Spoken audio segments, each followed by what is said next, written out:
उद्या मी परभणीच्या त्या बांधवांच्या घरी पण भेट देतोय उद्या, आणि उद्या मत्स्यजोगला पण जाणार आहे, कारण मी कळमला पण साळेगावला जाणार आहे, मग मत्स्यजोगला सुद्धा भेट देणार आहे.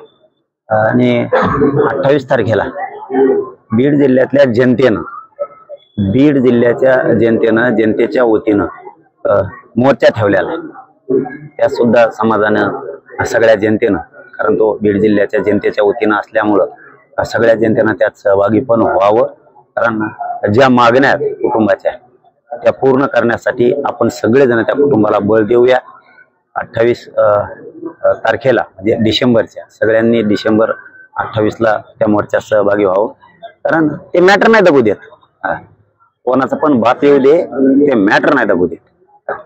सगळेच होणार आहेत. बीड जिल्ह्याच्या जनतेच्या वतीनं तो मोर्चा आहे.